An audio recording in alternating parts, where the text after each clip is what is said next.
રાજકોટ તાલુકા પોલીસની વિસ્તારમાં નાનામા રોડ તેમજ મોવડી ખાતે અર્જુન જ્વેલર્સ શોરૂમ આવેલ છે, જે સોના ચાંદીના દાગીનાના શોરૂમ છે.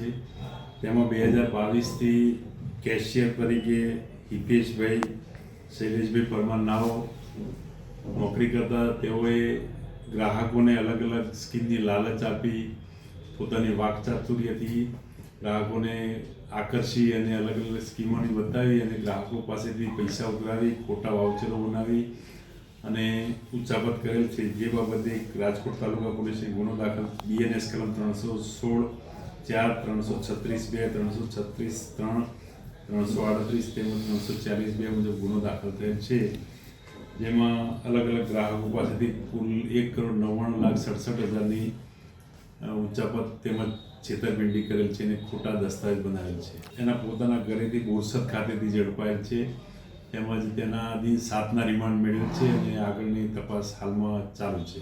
ગઈકાલ સુધી તમારે કોઈ મુદ્દામાલ રિકવર કરવાનો હતો, તેમ છતાં આજે દિન 7ના રિમાન્ડ છે. ગઈકાલે સાંજે રિમાન્ડ મળેલા, એની વધુ પૂછપરછ કરી તેના બેંક એકાઉન્ટ તેમજ તેને કોઈ લોકર હોય કે એના ઘરની ઝડપી વગેરે કરી અને તપાસ હાથ ધરવામાં મુદ્દામાલ રિકવર કરવા પોલીસ પૂરતો પ્રયત્ન કરશે.